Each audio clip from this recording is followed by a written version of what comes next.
Hello everyone, welcome. Sinin jedheerraa paartii 5 irra geenye jirra jechuudha barnoota keenyanii.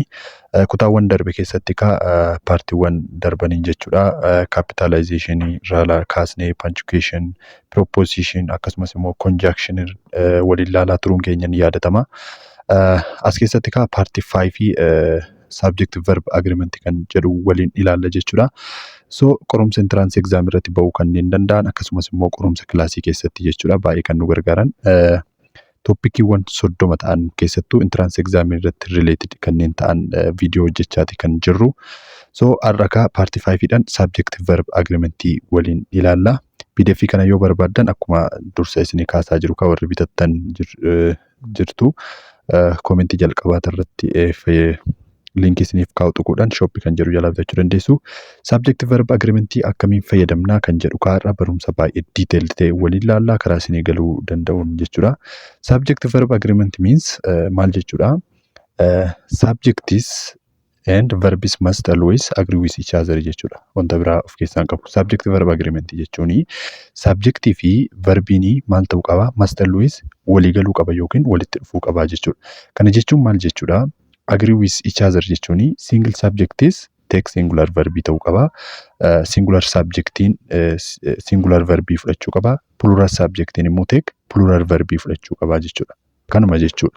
Garuu immoo akkaataa itti fayyadamnu maaliif kompleksidha jechuudha. Kanaaf barachuun nu barbaachisa jechuudha detailii. Fakkeenya kana ilaallu. So singular subject take singular verb, a plural subject take plural verbiidha jechuudha. Kanaafuu as keessatti plural verbiin yoo maal ta'edha akkasumas singular verbiin yoo maal ta'edhaan jedhu isa adda baasuu qabna jechuudha. Mee fakkeenya kanaan waliin haa ilaallu. He works very hard. As keessatti subjectiin keenya maalidha? Singular subjectidha jechuudha. Singular yookiin tokko agarsiisa jechuudha. Kana booda verbiin itti aanu maanni singularidha jechuudha. So singular subjectiin singular verbii faana deemuu qaba jechuudha. Fakkeenya lamaffaa immoo they kan jedhu subjectiin keenya maanni pluralidha jechuudha. Kanaafuu verbiin itti aanee dhufu immoo maal ta'uu qaba? Pluralii ta'uu qaba jechuudha. As keessatti wanti isin hubachuu qabdanii singular subjectii fi plural subjectii ni beektu akkaataa isaa jechuudha. Maaliif S yoo subject irratti S gaafa dabalu pluralidha. Yoo dabaluu baanne immoo singularidha jechuudha. Garuu immoo faallaa isaa jechuudha. Verbii irratti S gaafa daballu singularidha. S gaafa dabaluu baanne immoo pluralidha jechuudha. Fakkeenyaaf if S added to subject irratti gaafa S daballu pluralii agarsiisa hin beekne jechuudha. If S added to verb irratti garuu S gaafa dabalu maal agarsiisa? Singularii agarsiisa jechuudha. Jalqaba maal adda baasuu qabdu? Isa kana adda baafachuu qabdu jechuudha. Garuu immoo jedha asirratti but nouns like physics, mathematics, missiles, ethics and ETs are plural in form but they are treated as a singular jechuudha. Isaan kuni jechuudha. Maqaaleen kuni jechuudha. Uumamummaan S qabatu malee akka maalitti ilaallaa jechuudha? Akka singulariitti ilaallaa jechuudha. Foormi isaaniitu pluralidha. Sdha waan xumuraniif malee singularidha jechuudha. Maaliif kun amma physics subjectii tokko malee baay'ina agarsiisuuf miti jechuudha. S kan fayyadamne. Mathematics akkasuma jechuudha. Ethics isaan kun S kan daballee baay'ina agarsiisuuf osoo hin taane uumamumaan yookiin foormi isaa jechuun Sdhaan xumuramu jechuudha. Isa kana adda baafachuu qabna jechuudha. Fakkeenyaaf physics R hin jennu jechuudha. Maaliif Sdhaan waan xumurameef pluralii nutti fakkaachuu qabu jechuudha. Maaliif maqaa tokkicha jechuudha kun is jenna jechuudha. Maaliif singularidha jechuudha. Subjectiin physics jedhu singularii waan ta'eef jechuudha. So physics is akkasumas mathematics is jenna jechuudha. Singularii agarsiisa waan ta'eef jechuudha. Mee fakkeenya kana gaafii kana hojjennu students enjoy or enjoys jenna jechuudha. Kam jennaas keessaa kana lamaan keessaa students kan jedhu maanni S dabalatee jira jechuudha. So subjectiin kun maanni pluralidha jechuudha. Kanaafuu subjectiin pluralii yoo ta'e maal faana deemu? Verbii pluralii faana deemuu qaba jechuudha. Verbiin pluralii immoo yoo maal ta'edha? Yoo S ofirraa hin qabaannedha jechuudha. Kanaafuu deebiin keenya maanni enjoyidha jechuudha. Students enjoy playing jenna jechuudha. So isa kana erga jennee kaamma seerota muraasatu jiru jechuudha. Seerota muraasa sana hunduma isaanii waliin haa ilaallu jechuudha. Seerota I think seerota 8-10 siqantu jira.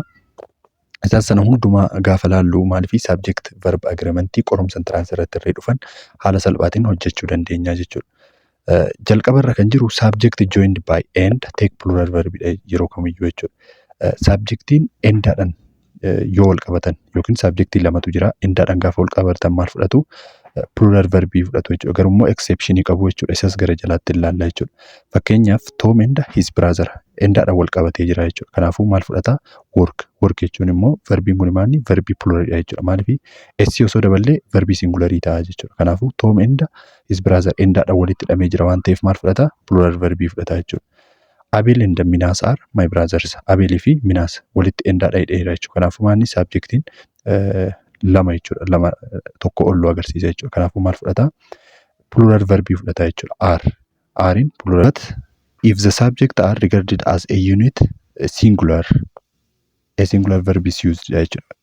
Yommuu endaadhaan walitti qabsiisnu akka unititti yookiin immoo consumed together wanneen ta'an yookiin immoo akka waan singulariitti yommuu tiriit ta'anii maal fudhatu? Singular verbii fudhatu jechuudha. Fakkeenya nu ilaalle salphaatti nuuf galuu danda'a jechuudha. Example, bread and tea is my favorite food. Amma bread and tea kuni maanni consumed together'idha jechuudha. Lachuu isaanii akka nyaata tokkooti malee akka gargaraatitti miti jechuudha kayyaan. Kanaaf maal fudhatu? Bread and tea jenne endaadhaan waan wal qabataniif qofa aariin jennuun jechuudha. Maaliif akka nyaata tokkotti ilaalamu jechuudha. Kanaaf easy fudhata jechuudha. Subject maanni consumed together'idha jechuudha. Akkasumas the manager and owner of the company lives out Ethiopia. Kun egaa maal agarsiisa? The manager and owner is one personidha jechuudha. Nama tokko jechuudha. Kana jechuun manaajaraa fi owner of the company akkas abbaan qabeenyummaa kaampaanichaa jechuudha. Abbaan qabeenyummaatis manaajarris namuma tokko jechuudha. Kanaafuu saabjektiin keenya maal taare? Endaadhaan waan wal qabateef qofa aarii yookiin immoo pluralidha jennuun jechuudha. Nama tokko agarsiisa jechuudha. Kanaaf saabjektiin verbiin inni fudhachuu qabu maanni? Singular verbiidha jechuudha. Lives. S gaafa daballu singular verbii ta'uu nu agarsiisa jechuudha. Garummaa as keessatti artikiliidhaan gaafa fayyadamne lama gochuu hin danda'a jechuudha. Nama gargari yookiin nama lama taasisuu hin dandeenya jechuudha. The manager and the owner of the company live out of Addis Ababa. As keessatti the manager kan jedhuu fi the owner nama gargaraati jechuudha. As keessa meeqatu jira? They are two person namoota lamatu jira jechuudha. Kanaafuu verbiin wajjin deemuu qabu maanni? Plural verbiidha jechuudha. Plural verbii faana deemuu qabu jechuudha.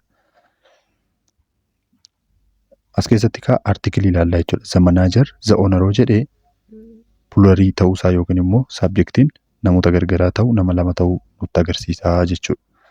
Okay, inni lammaffaa subject joined by or either or neither nor and not only but also the verb agrees with second subjective laaluu qabna jechuudha. Isaan kanaan yookiin correlative conjunction kanaan himoonni yommuu wal qabatanii kam laaluu qabna? Subjectii lammaffaa laaluu qabna jechuudha. Subjectii lammaffaa laaluu qabna. Fakkeenyaaf not only the student is as keessatti student is kan jedhu maanni plural garuu kanan laallu jechuudha. Maaliif second subjectii laalla jechuudha. Correlative conjunction akkanaatiin wal qabatanii jechuudha. Or, either or, neither nor, not only but also isaan kanaan wal qabatan maal laaluu qabna? Second subjectii laaluu qabna jechuudha. Okay. Fakkeenya kanarratti not only the student is but also the teacher. Amma second subject ilaaluu qabna jechuudha. First subjectiin student is kan jedhudha. Second subjectiin immoo teacher kan jedhudha jechuudha. Kanaafuu teacher kan jedhu maal fudhata? Easy yookiin immoo singular verbii fudhata jechuudha. Asitti singular verbii fudhata. Maaliif second subjectiin kun singularii waan ta'eef jechuudha. Okay. Second subject is singular so it takes singular verbii fudhata nuun jedha jechuudha. Either the student is or the teacher. As keessatti the student is kan jedhu pluralidha. Garuu isaan laallu jechuudha. Maaliif either or dhaan wal qabate waan ta'eef the teachers kan jedhu maanni amma pluralidha jechuudha. Kanaaf verbiin dhufuu qabu maali? Verbii pluralidha jechuudha. Kanaaf are jenna jechuudha. Okay. Sadaffaa irratti subject joined by as well as along with together with and accompanied by in addition to. Isaan kanaan subjectiin yommuu wal qabate yeroo kana immoo maal laaluu qabna? First subject ilaaluu qabna jechuudha. The verb agrees with the first subject. Fakkeenya naa ilaallu. The boys as well as their teacher have left. Kanaaf maal laaluu qabna? First subject ilaaluu qabna jechuudha. First subject maal jedha? The boys. So pluralidha jechuudha. Kanaaf maal fudhata? Have yookiin plural verbii fudhata jechuudha. Have in plural verbiidha jechuudha. Fakkeenya lammaffaa my friend along with all his children has returned.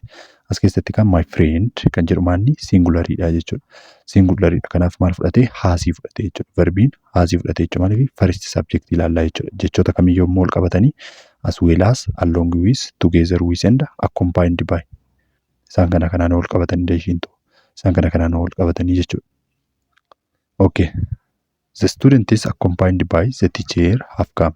As keessatti kan maal ilaaluu qabna? The student is first subject ilaaluu qabna jechuudha. First subject is the student is kan jedhu plurarii waan ta'eef maal wajjin deema? Plural verbii faana deema jechuudha. First subject is plural, so it takes what? Plural verbiidha jechuudha. Fakkeenyi itti aanu my mother as well as his friend has come. As keessatti kan maal ilaaluu qabna? My mother kan jedhu yookiin first subject ilaallaa jechuudha. My mother jechuun tokko jechuudha yookiin singularii jechuudha. So first subject is singular, so it takes what? Singular verbii fudhataa jechuudha. Singular verbii has. Singular verbii fudhataa jechuudha. Okay. Here or there the subject agrees with is complementedha jechuudha. Here fi there yoo jiraatanii kam fudhatu kan jennee murteessuu dandeenyu kam laalleti jechoota verbii fuuldura jiran jechoota verbii sana fuuldura jiran laalleti jechuudha. Fakkeenyaaf here is amma asitti easy ta'uu fi dhiisuu isaa kan murteessinu maal laalleti verbii fuulduratti jechoota jiran jechuudha. Your book kanaafuu tokko singular nu agarsiisa jechuudha. Kanaaf maali fudhate? Easy fudhate jechuudha. Akkasumas there lies your shirt kan jedhu irratti murteessina jechuudha. Kanaafuu singularii fudhate jechuudha. Kunis jechuudha haala kanaanii kan hojjetamu jechuudha. That was amma was kan jedhu singularidha jechuudha. Kanaafuu maaliif singularii ta'e? A great movie jechuun singularii nu agarsiisa jechuudha. Kanaaf singular verbii fudhate jechuudha. There have as keessatti fakkeenyaaf plurarii fudhatee jechuudha. Kun maal irratti hundaa'eeti? Fuuldura isaati irratti hundaa'eeti jechuudha. Money changes in the timetable. Maaliif plurariitu fuuldura jira jechuudha. Akkasumas there are a lot of as keessatti kan aariif yookiin immoo plurarii fudhatee jechuudha. Maaliif a lot of students kan jedhu fuuldura jechuudha. Inni kun maal agarsiisa? Subjectiin fuulduraa kuni plurarii agarsiisa jechuudha. Kanaaf plurarii fudhatee jechuudha. Fakkeenyi inni dhumaa here is maaliif easy fudhatee hiriini sababni isaa kanneen fuuldura jirantu maal agarsiisa? Singularidha jechuudha. Girl, you told me nama tokko agarsiisa jechuudha. Kanaaf singular verbii fudhatee jechuudha. Okay, number 5. The plus adjective take plural verbiidha jechuudha. Yeroo kamiyyuu the fi adjectivein gaafa walitti dhufanii plural verbiidha fudhatu jechuudha. Plural verbii fakkeenyaaf the rich, the blind, the needy, the deaf, the clever isaan kun maanni adjectivoota jechuudha. Isaan kun adjectivii yeroo kamiyyuu the faana gaafa walitti dhufan maal fudhatu? Plural verbii fudhatu jechuudha. Fakkeenyaaf the poor need help. The poor need help. As keessatti kan need kan jedhu maanni plural verbiidha jechuudha. Plural verbiidha. The poor kan jedhu immoo adjectiveidha jechuudha. The disabled are jennaa jechuudha. Okay. Jaaffaa seerri jaaffaanii a number of fi the number of dha jechuudha. A number of yeroo kamiyyuu maal fudhata? Plural verbii fudhata jechuudha. A number of jechuun baay'ee ta'uu isaa nutti agarsiisa jechuudha. Wanti tokko baay'ee ta'uu nutti agarsiisa jechuudha. The number of immoo yeroo kamiyyuu singular fudhata jechuudha. Adda baafadha. Kuni a number of article kamirraa ka'a? A number of dha. Inni kun immoo article the number of dha jechuudha. Inni kun immoo maal fudhata? Singular verbii fudhata jechuudha. The number of jechuun lakkoofsa wayii nutti agarsiisa jechuudha. Inni kun baay'ina yoo ta'u inni kun lakkoofsa nutti agarsiisa jechuudha. Fakkeenyaan haa ilaallu moor salphaatti akka nuuf galuuf jechuudha. A number of students have passed. A number of yoo jennee maal fudhanne? A number of students have plurarii fudhanne jechuudha. A number of maanni plurarii waliin deemu waan ta'eef jechuudha. The number of students has increased. As keessatti gaa lachuu studentsidha jechuudha. SCSC qaba jechuudha. Garuu nuti isaan laaluu hin qabnu jechuudha. Subjectiiwwan kana laaluu hin qabnu. Maal laaluu qabna? A number of fi the number of dha jechuudha. The number of students haasii asitti maal fudhate? Singular verbii fudhate jechuudha. So sababni isaa maaliif? The number of lakkoofsa nutti agarsiisa. So haala kanaan kan murteessuu dandeenyu jechuudha. Number 7 seerina lakkoofsa torbaffaarra jiru a verb in relative clause agrees with it is what? Antecedent. As keessatti kaa relative clause yoo jiraate maaltu plural verbii fi singular verbii fudhachuu isaanii murteessaa? Jechoota who dura jiranii jechuudha. Fakkeenyaaf haa ilaallu fakkeenyanii the students who have passed. As keessatti kaa students kan jedhu maanni pluralidha jechuudha. Kanaaf maal fudhate? plural verbii fudhate jechuudha. Asirratti immoo yommuu ilaallu I met the woman who has helped. Relative clause fuulduratti yookiin dursa galee kan jiru maanni singulariidha jechuudha. Kanaaf singular verbii fudhatee jechuudha. Number 8 inni kun baay'ee murteessaadha jechuudha. Maaliif intiraansi irratti irree deddeebi'ee kan dhufu keessaa isa kanaa jechuudha. Harka caalan jechuudha. Number 8 irratti kan jiru fakkeenyaaf sentence starting with each of, every one of, neither, either of, neither of, and none of take singular verbii fudhatu jechuudha. Yeroo kamiyyuu singular verbii qofa fudhatu jechuudha isaan kun. Fakkeenyaaf each student is expected to be ready an jedhu keessatti each maal fudhata? Singular verbii fudhata jechuudha yeroo kamiyyuu. Each of students as keessatti kaama studentisii kana argine aarii yookiin wanta biraa guutuu hin qabnu jechuudha. Maaliif each of, neither of isaan kun maal fudhatu? Singular verbii fudhatu jechuudha. Garuu as keessatti wanti each fi each of gargar godhu each yoo jenne s dabaluu hin qabnu asirrattis. Each student each of hin gaafa jiraatu immoo maal jechuu dandeenya? Each of students jennaa jechuudha. Garuu immoo akkasumas haa ta'u malee each of hundumti isaanii singular verbii faana deemuu qabu jechuudha. Singular verbii faana deemuu qabu jechuudha. Okay. Number 9. Ruuliin asirra jiru immoo maanni? Expression of weight, distance, time and amount take singular verbii fudhatu jechuudha. Isaan kana kan ibsan ulfaatina, fageenya, taayimii akkasumas immoo hammamtaa kanneen ibsan kun maal fudhatu? Yeroo kamiyyuu singular verbii fudhatu jechuudha. Fakkeenyaaf 2 hours is enough. 2 hours taayimii yookiin agarsiisu jechuudha. Maal singular verbii fudhata jechuudha. 10 millions amount agarsiisa jechuudha. 10 million dollars has singular verbii fudhata jechuudha. 10 million dollars has been donated. So akkasumaan baay'ina nutti fakkaatee waan biraa guutuu hin qabnu jechuudha. 10 million dollars has singular verbii fudhata jechuudha. Seera kurnaffaa fractions and percentage take singular verb if they are used with uncountable jechuudha. Fractionii fi percentagein yemmuu uncountable nouns faana dhufan singularii fudhatu. Garuu immoo countable nouns faana gaafa dhufan plurarii fudhatu jechuudha. Akkamitti akka ta'e ilaalla. 1/3 of the sugar amma as keessatti maanni uncountableidha jechuudha. Kanaafuu maal faana dhufe 1/3 fractionii faana dhufe jechuudha. Kanaafuu singularii fudhata jechuudha. Sugar is uncountable waan ta'eef. Asirratti immoo 1/3 of the oranges. Orangein asirratti maanni countableidha jechuudha. Ni lakkaawama. Kanaafuu maal fudhate? Wir jechuun immoo verbiin kun pluraliidha jechuudha. Oranges is countable waan ta'eef jechuudha.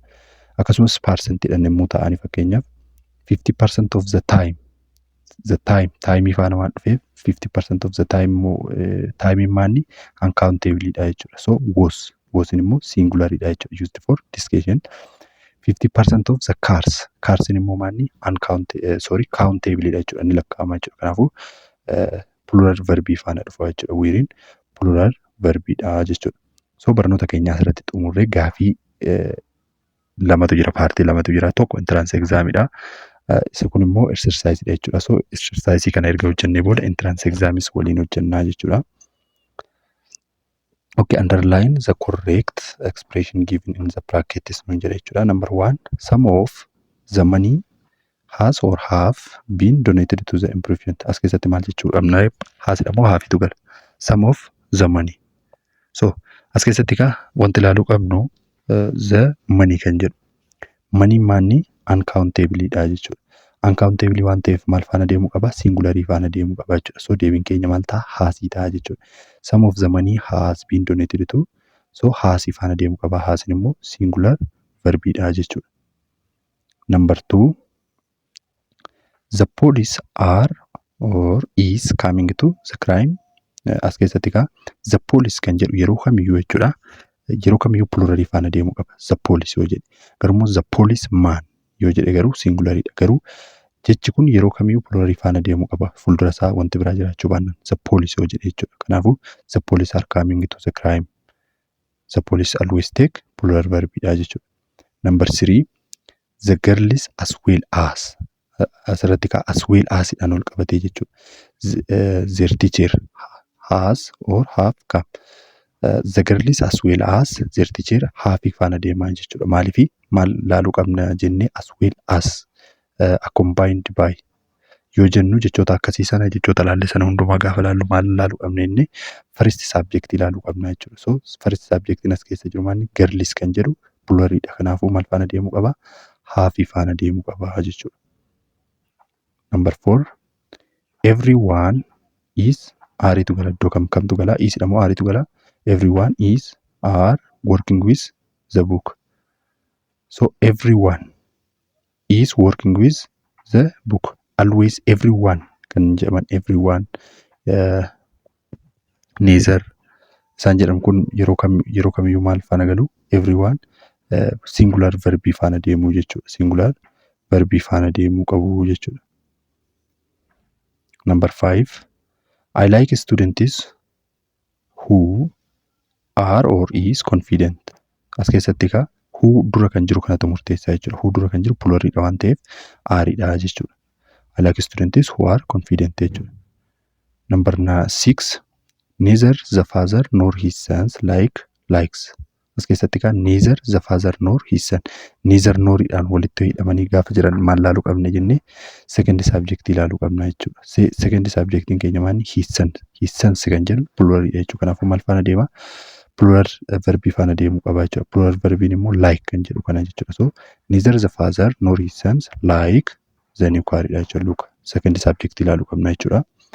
Number 7 the number of population yeroo kamiyyuu ka the number of population gaafa jennu maalli the number yoo jennu fi a number tu jira jechuudha. A number yoo jennu plural faana deemuu qaba. The number yoo jennu garuu singular faana deemuu qaba jechuudha. Kanaafuu deebiin keenya maal ta'a? Singular dha jechuudha. Singular verbii dabalata the numberiin.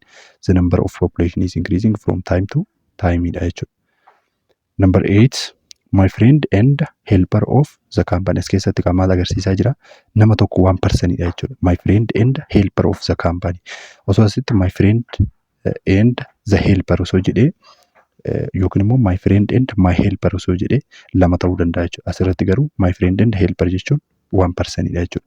Kanaafuu 1% waan ta'eef maal faana deemuu qaba? Singular subject faana deemuu qaba jechuudha. So smokes cigarette. Smokes jechuun immoo singular dha jechuudha. So my friend and helper of the company smokes cigarette. Number 9 the rich adjective the plus adjective yeroo kamiyyuu maal faana deemuu qaba? Plural verbii faana deemuu qaba jechuudha. Kanaafuu the rich want to get richer. Wanti jechuun plural verbii dha jechuudha. Number 10 one third of the people as keessatti ka fraction dha. One third of the people is in favor of the opposition group. One third of the people are dha jechuudha. Maaliif one third of jennee maaltu jira iddoo kana countable dha jechuudha. People jechuun countable dha jechuudha. Lakkaa'amuu danda'a waan ta'eef are fudhata jechuudha. One third of the people are in favor of the opposition group. Countable waan ta'eef jechuudha. So entrance exam itti haa dabarru. Gaafilee entrance exam baroota dura ba'an keessa jechuudha. Inni kuni gaafii 8tu jira. Isaan kana waliin hojjennu entrance exam question dha. Choose the best answer dha jechuudha kan deebisnu. Okay, number 1 either the teacher or the student is blank space not seem to be happy with the changes on the time table. As keessatti ka either orii keessatti maal ilaaluu qabna jennee either orii keessatti second subject ilaaluu qabna jechuudha. Second subjectiin keenya kam ta'a? Either the teacher kuni teacher kan jedhu maanni first subject dha jechuudha. So second subjectiin keenya immoo students kan jedhudha jechuudha. Kanaafuu maal faana deemuu qaba? Plural faana deemuu qaba jechuudha. So as keessatti ka duun plural dha. Okay. Das kan jedhu hin ta'u jechuudha. Maaliif singular dha jechuudha. Was kan jedhu irree singular dha jechuudha. Were kan jedhu garuu plural dha. Garuu immoo as keessatti tense irree murteessadha jechuudha. Deebisuudhaaf tense irree murteessadha jechuudha. So himni kun amma either the teacher or the student is not seem to be happy with the changes on the timetable. Inni kun amma present dha jechuudha. Maaliif wanti past bira isa geessu hin jiru jechuudha. Kanaafuu deebiin keenya maal ta'a? A ta'a jechuudha. Either the teacher or the students do not seem to happy with the changes on the timetable kan jedhu do ta'a jechuudha. Maaliif second subjectiin keenya plural dha waan ta'eef plural faana deemuu qaba jechuudha. Kun immoo plural miti. Das kan jedhu was kan jedhu plural miti. Inni kun immoo past dha waan ta'eef A faana dha jechuudha. Deebiin keenya do kan jedhu Deebii keenya sirriidha jechuudha. Number 2, one of the girls blank space to join the club because of lack of time. As keessatti ka the word before ofiin kuni ofiif hin duraan jiru kun maanni one jechuun maal jechuudha? One jechuun akkuma nutti agarsiisaa jiru one dha jechuudha yookiin singularii dha jechuudha. Kanaafuu maal faana deemuu qaba? Singularii faana deemuu qaba jechuudha. So as keessatti ka singularii fakkeenyaaf A singularii dha. B hin ta'u, C hin ta'u, D hin ta'uu danda'a jechuudha. Easy dha. So A fi D keessaa immoo kamtu galuu qaba? One of the girls is willing to join the club because of lack of time. As keessatti ka hima kana gaafa laallu because of lack of time yoo nu jedhu maal keessatti akka hin hirmaanne nu agarsiisa. Participate akka hin goone, join akka hin goone nu agarsiisa jechuudha. Maaliif one of the girls blank space to join the club because of lack of time jechuun negatiivii agarsiisa jechuudha. Maaliif sa'aatii waan hin qabneef nuun jedha jechuudha. Kanaafuu is not willing. One of the girls is not willing to join the club because of lack of time. As keessatti amma A osoo galchine one of the girls is willing to join. Maaliif dhimmoota oppositii kun walitti dhufuu hin danda'u jechuudha. Kanaafuu maanni D dha jechuudha deebiin keenya. So as keessatti ka subject verb agreement yookiin tensii faana fidaa yookiin loojikaalii haala kanaan fidaa jechuudha. Fakkeenyaaf amma A osoo galchine illoojikaal ta'a jechuudha. Maaliif deebii sirrii hin ta'u jechuudha. D'n garuu one of the girls is not willing to join. Join gochuudhaaf eeyyamamoo hin taane jechuudha. Maaliif sababa maaliitiif lack of time yeroo waan hin qabne jechuudha. Okay, number 3. Maria is one of those kinds of people who blank space for others. So as keessatti kan maal laaluu qabna? Who kan jedhu kana kan fufee jirutu yookiin relative kanatti kan fufee jirutu agarsiisa jechuudha. So people kan jedhu pluralii dha jechuudha. Kanaafuu verbiin dhufuu qabu maal ta'a? Plural verbii ta'uu qaba jechuudha. So amma A does jedha jechuudha. So A hin ta'u jechuudha. B do not. So B hin ta'uu danda'a. C cares. As keessatti immoo kun singularii dha jechuudha. D irra singularii dha jechuudha. So the correct answer is what? B. Kiluu nuu kenna jechuudha kuna ifatte jechuudha. The word before who laalleetu deebisna jechuudha. Antecedent kan jennu sana jechuudha. Plural people kan jedhu pluralii subject dha jechuudha. Number 4. The number of dogs in the Kabalees blank space nuun jedha. So the number of jedhu yeroo baay'ee maal jenneera? The number of jechuun maal fudhata? Singularii fudhata jechuudha. So A hin ta'a hin ta'u pluralii waan ta'eef. B hin ta'a ta'uu danda'a sirriidha. C hin ta'a hin ta'u. D no innis pluralii hin ta'u. Kanaafuu deebiin keenya kiluu addaa jechuudha. B the correct answer jechuudha. The number of text singular verb so the correct answer is B dha jechuudha.